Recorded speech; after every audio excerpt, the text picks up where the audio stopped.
Hi, this is Erica with the Teen Department at Columbus Public Library. And this is Keyshawn from Adult Services. Welcome to our Voter Education Series, Part 2, on voter registration and ballots. So let's begin. Today we will be covering voter registration requirements, provisional ballots, voter ID laws, how to fill out a ballot, the election calendar, important contacts, and other resources to help you. So, what are the requirements to vote in Georgia?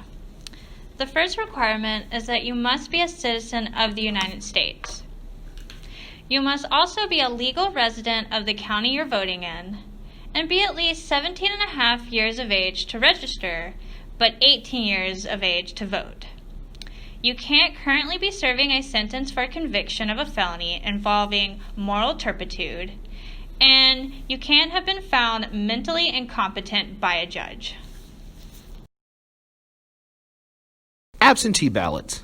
You can request an absentee ballot 180 days before an election or the end of a business day on the Friday before Election Day.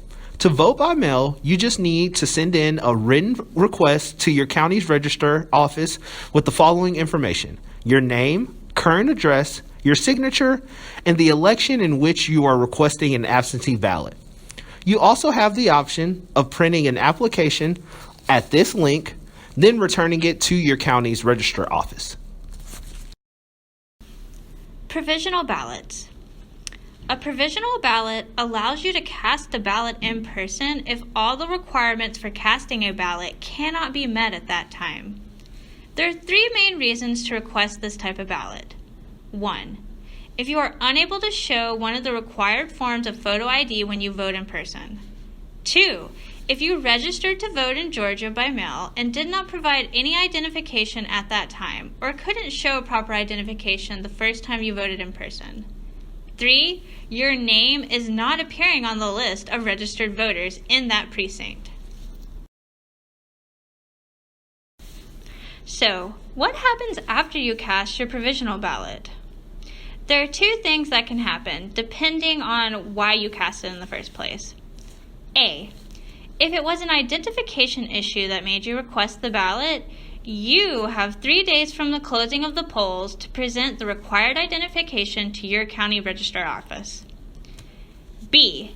If you requested it because your name didn't show up on the list of registered voters, the county registrar has 3 days to determine if you were properly registered.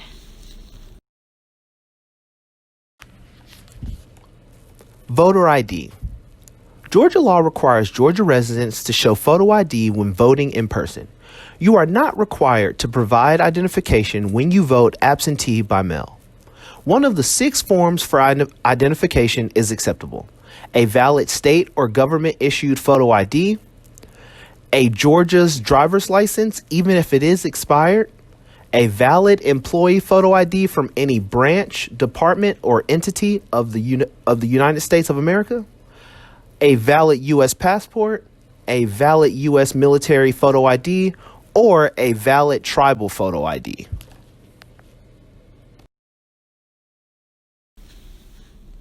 If you don't have any of those 6 forms of ID, the state of Georgia offers a free ID card.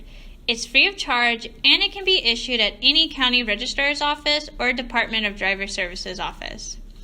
You must provide these in order to receive a voter identification card: a photo identity document or approved non-photo identity document that includes full legal name and date of birth, documentation showing the voter's date of birth, evidence that the applicant is a registered voter, documentation showing the applicant's name and residential address. How to fill out an election ballot. Carefully read and follow all instructions printed on your ballot. To ensure your vote counts, make sure that you use a blue or black ink pen and completely fill in the oval to the left of the response of your choice. To write in a candidate whose name is not on the ballot, follow these simple instructions. Fill in the oval to the left of the write-in line for the contest you wish to cast a write-in vote. write the candidate's first and last name on the write-in line. Be sure to remember that any abbreviation, misspelling, or minor variation shall be disregarded in determining the validity of the write-in vote, as long as the intended candidate can be determined.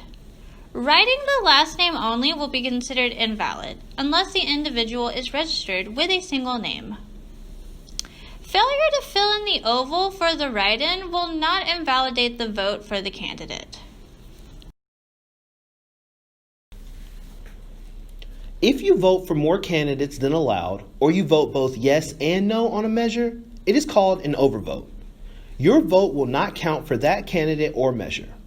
Make sure you completely fill in the oval next to your choice. The ballot may also have contents printed on the back. You do not have to vote for all contests. Those you do vote for will still count. And you cannot change your vote once you have returned your ballot. And here's the 2020 state elections and voter registration calendar. Please take note that the registration deadline for November 3rd, which is the presidential election, is October 5th, 2020. Important contacts. Listed here are the Secretary of State's Elections Division's phone numbers, as well as the Muskogee County Registrar's email address and their phone numbers too. Resources. These are all the resources that have been compiled from the past two presentations.